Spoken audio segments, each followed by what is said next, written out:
yesterday because he listened to the episode last time that John was on, and I was like, yeah, I only met John once, and it was in Orlando the night before the Gator game, and he came like out of nowhere and said, "Yo, are you Marsh?" And I'm like, "Yeah, yes, sir." He was so intense. I was like, and I loved it, man. He is awesome, and I love when he posts pics of the Canes tattoos he gets. Yeah, it's pretty BA. And then we got Mike McCoy. He is I think he's ready for us. Go. Yeah, he is. I'll patch him in right now. Gentlemen. Mike McCoy, what's going on, brother? How you been, man? What's up, Jordan? How you doing, man? How you doing? It's good to hear from you, bro. Welcome back. Absolutely. Same, man. Same. I appreciate it. How you guys been? You guys good? Yeah, all good here, man. I've been good. I mean, I had the privilege of talking to you this past weekend when we did the Canes fans Zoom, but Jordan wasn't there, man. You missed out. Yeah, I don't know. I just so that day that it happened, I was kind of taking a little bit of a break from Twitter, and I guess I just missed out on all the fun. So it was a good time, man. I mean, 2.5 hours just like flew by. Yeah, I'll have to catch it next time. You want to know what we all missed out on too yesterday? Everybody on the Zoom call. I had no idea that yesterday was National Sex Day. That's horrible. Yep. I saw that on Twitter like at 2:00 in the morning last night. I'm like, oh dang it, I missed it. Well, congratulations to everyone who was able to observe. But it was awesome though because I'm sure you saw it, Jordan, but I was on the Zoom and both of my parents came on to say hi to Mike, and my dad gave a little speech to the Canes fans on the call. It hyped me up. Cool. I love it, man. Yeah, I'm 100% in for the next Zoom call. So I heard rumblings maybe Friday, so I'm gonna try to be there. Cool. Yeah. Okay, so let's get into it, Mike. First things first, Jarrid Williams is a Miami Hurricane. What are your thoughts? Automatic starter, right? I mean, it makes perfect sense. Automatic starter at a position of need, because I remember for a while everybody was saying, man, there's a bunch of guards on the roster. Where are the tackles at? So position of need, it'll I don't care what side he's on, but I mean, I'm not a fan of position switches, so why not leave him on the right side? Either way, experience with the quarterback. He's used to playing 80 snaps a game, so this is not going to be any different. He's going to be conditioned, so I think it's a great addition. Absolutely. Do you see him as because I mean I've been talking about it with Canes fans since he announced on Sunday. Do you see him as our left tackle or our right tackle? Like I said, I hate position switches. I mean, from right to left, I've never been an offensive tackle in my life, but I would imagine there's a significant difference, even though it's still the tackle position. You're flipping everything from one side to the other. So I hope he stays on the right side, and just because he's familiar at it. Now, can he play the left side? I'm sure he can. I don't know how much he did it at Houston. I haven't really done my homework in terms of that, but I hope he stays on the left side the right side, just because it's more familiar for him. Mm-hmm. Absolutely. Yeah. And Jordan and I, we gave our starting 5 offensive linemen last week, but I did want to ask your opinion. Who do you think, which 5 linemen do you roll out on September 5th? I like Clark a lot at center, but I love Corey Gaynor. I've loved Corey Gaynor since the moment he signed. Yeah, man, I like Corey Gaynor a lot. He's a mauler. He's mean. He's nasty. He has a mean streak. I would like to see him take that spot at center. Guards, we got Navon Donaldson. I got Navon, and the other guard. To me, it's a toss up between Clark and who else am I thinking? What's the other? Scaife? Scaife? Yes, Scaife. Scaife, yes. So Clark and Scaife battling out for the other guard. And the tackles, I got Campbell at the left, and we already talked about Jarrid on the right side. Absolutely. And a lot of people have over the past few days, sorry to cut you off, Jordan, but over the past few days, there's been a lot of talk on if Donaldson is going to be ready for the season, and I don't know, man, because we haven't heard that much, and that worries me a little bit. And also, I mean, if you look at just body size, could Ja'Kai Clark be even a better fit for this offense?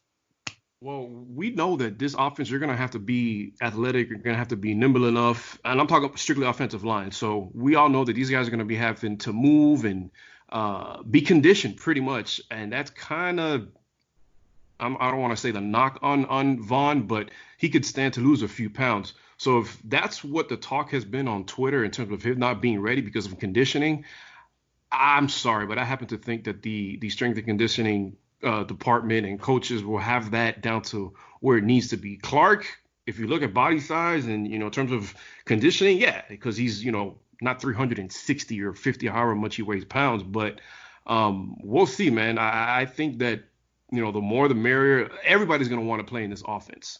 So with that being said, you're going to want to be in the field. You're going to have to do what it takes to keep your ass on the field. So do it.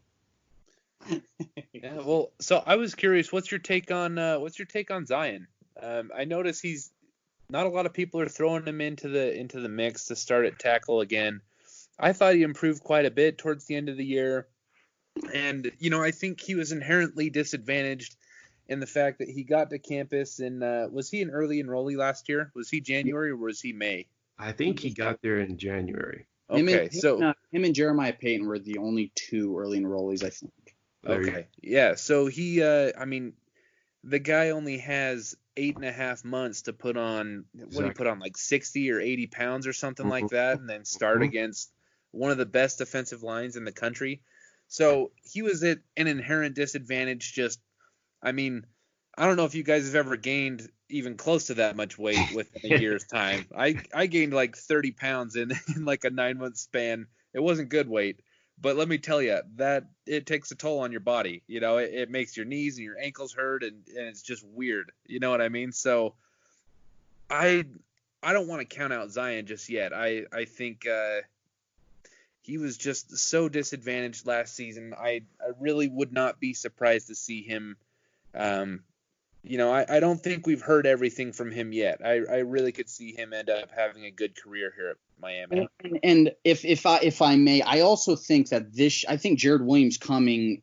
We just had John Michaels on the show, and he kind of touched on this. But one of the best things about Jarrid Williams coming to Miami is that Zion, I think, is going to have that redshirt season that he should have had last year. I mean, obviously he improved a lot last year. A lot of people just want to base his performance for the entirety of the season just on the Florida game.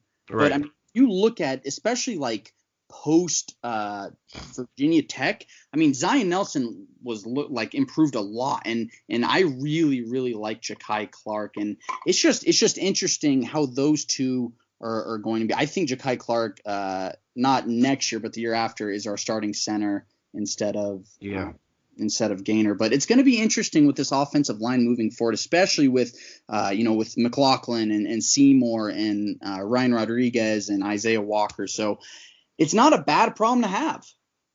Three things. I totally agree with what Jordan said. I almost called you Nelson. Sorry. With what Jordan said. But yeah, man, he gets a lot. It's really not. It's as kindergarten and elementary as it sounds. It wasn't fair. He wasn't put in a fair position because you think about it, he was going to Appalachian State. You're not going up against Zuniga at Appalachian State day one after weighing 240 pounds and you're up to two. It wasn't fair. He was put in a pretty precarious position and he had to learn on the fly. It sucked. The thing is, with this offense, we're going to be running however many plays a game, right? He's probably the most athletic lineman. He's suited for this. He's suited for it. And plus, we all know the ball is going to come out of the hands quickly in this offense I was going to say whoever's playing quarterback, but that was stupid. Of Jarrid, of Derek King's hands. So the ball's going to be coming out quick. They're not going to have to block for long. Get down the field, do it all over again. He's not being mentioned. I don't know why. But, I mean, I hope he gets some run. The other thing you said about him maybe getting redshirted, Marsh, I heard maybe I heard the idea of Von Donaldson getting rich. I don't know how realistic that is since being he's a senior. I've heard that a lot too. I mean, and that just goes back to what we were talking about earlier, because I mean, I haven't heard anything about how he's doing with his injury and everything. And you don't want, especially if he's trying to improve his draft stock and everything. Right. And especially if he's trying to like lose all this weight, it's kind of like that Zion Nelson situation. You don't want to rush that process, especially when it's his pro career, like his potential pro career, and he's trying to get ready for that. And so I wouldn't be surprised if he does redshirt and we don't see him until week 1 against Bama in 2021. And if Ja'Kai Clark is my starting guard on September 5th, I'm totally fine with that. I'm totally fine with that too. And remember, we're talking about a guy that was freshman All-American as a true freshman at right guard. And then I don't understand what the thinking was when they tried him out at tackle. That was just kind of weird, but he could play. Definitely. Yeah. And I think a lot of people are not giving enough credit to Gaynor and also Scaife.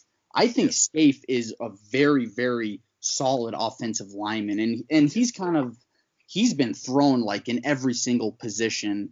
That's the thing. And that's he a tackler or guard? He's best, in my opinion. He's best when he's at right guard. But last year, I want to say he was the right tackle. He was. Yeah. So, I mean, and when you do that to an offensive lineman, it's like that's just screwing up their development. And so that you have to take that into consideration with the poor offensive line play over the past few years. I mean, you got Gaynor, who also has played guard and center. You have Donaldson, who played guard and tackle.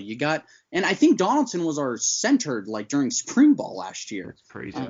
So, so a guy that we're kind of forgetting, and Marsh, I know me and you were talking about him back when we were still asking everyone about spring ball for the first 5 weeks of quarantine.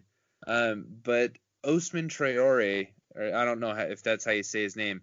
He started the season on the first team offensive line for spring practices.